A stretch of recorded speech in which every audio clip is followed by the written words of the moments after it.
my question is if you guys can tell us why these pop-up events aren't happening in the most impacted areas such as Mountain View, Palo Alto, Menlo Park.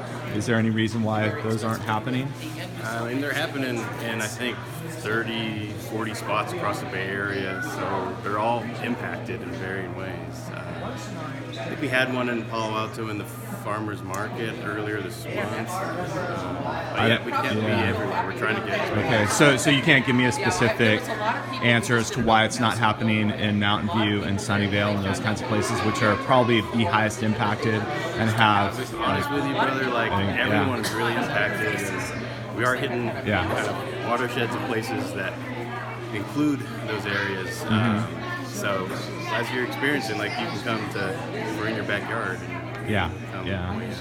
And also, as far as these pop-up events, is there a reason why Plan Bay Area isn't doing community outreach as far as going into the communities and actually inviting community members to meetings to sit down and go over this in a thoughtful process instead of just doing Post-it notes? I mean, we partner with a number of community-based organizations spread across the 9-county Bay Area. We try to meet communities where they're at, in language, where they're already meeting. We put a special emphasis on equity. So we're talking with folks coming from low-income communities of color, people who really face the biggest burdens and adversity from the housing and jobs and climate challenges that we're facing today. Okay, so what kind of examples of community meetings besides these pop-up events? To be honest, I'm 4 months into the work, so I don't have a catalog available off the top of my head. I know we can refer back. You can email me. All right, because it just seems to us that in our research we have not seen that the past community events that happened with the Plan 2013 and all that.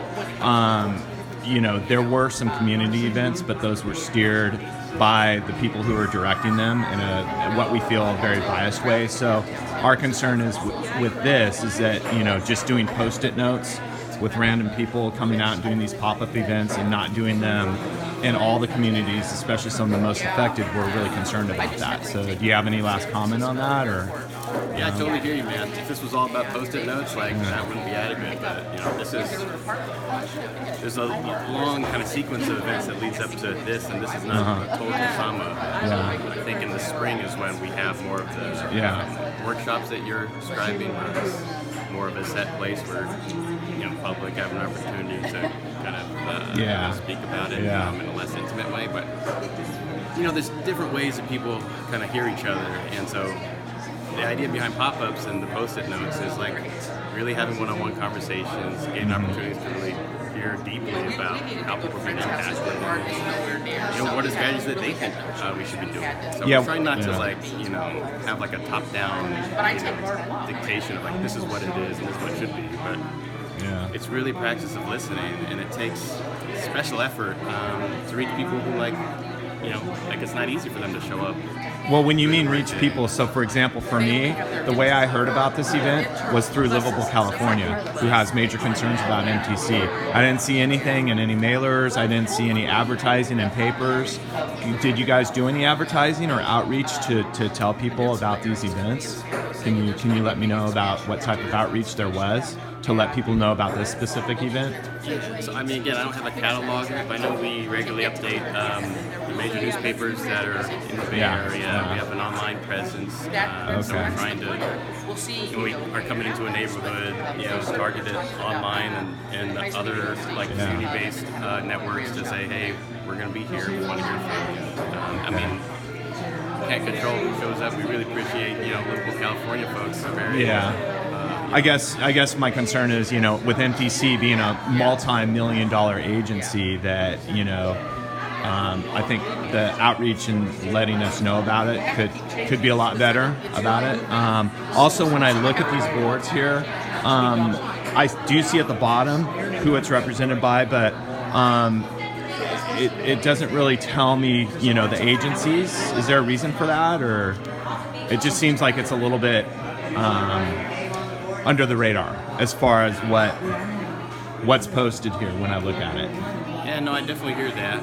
you know, there's an elaborate answer, and you know, we're a legacy organization, 50 years old, that has, you know, built up other sub-agencies over time, and I think these are legitimate questions, like how do you effectively brand the work that we do in the Bay Area? It's critical work, and I think you have nothing to hide. Yeah, no, definitely not. Would you say that your agency, both ABAG and MTC, has done a good job in planning over the last few decades in the results of what we see around us? I'm coming from a pretty critical perspective, so I don't think that we've done a great job. I think we do a lot better. I do think in the absence of MTC, and, you know, it wouldn't be better. I think, you know, we've done good work, but we do much better. Do you agree with the CASA Compact and what they're doing with that? No, I don't know about. I mean, that's like 15 different points, and you know, it itself was a compromise. So I think processes like CASA should be furthered. You know, you need to like bring people in and force tough conversations. But I think, you know, that story's not done about, you know, who's going to step up and make sacrifices. Because I think no matter who you ask in the Bay Area, there's a housing crisis. Somebody needs to do something. I guess one of our concerns with as Livable California and neighborhood advocates and all these local organizations are that, you know, the members of ABAG and MTC are all appointed members. They're not voted in. We have a huge concern about that, and the fact that the members do have a lot of special interests. Is that something you're aware of, or that you can talk about a little bit? Or I can't tell you. I mean, I'm as familiar as you are that, you know, they're elected in the sense that they're elected by their local bodies and then appointed by. They're not elected; they're appointed. Yeah. Right, but the people themselves come from elected positions first, so they're certainly not a pure democracy.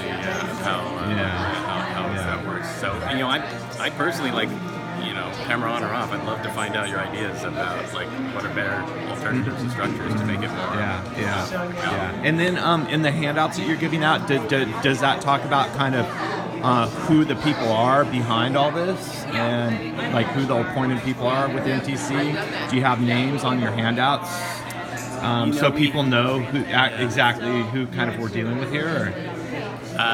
It's on our website, so the website is prominently displayed, and so we're not hiding that.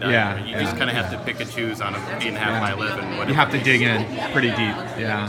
Well, I don't know. It's a click away on the website. Anyways, I appreciate your candidacy and candid answers. I know it's not easy. And then, are you a volunteer here, or are you? I don't know. It's my job. It's your job. Okay, great. All right. Thank you very much. Appreciate it.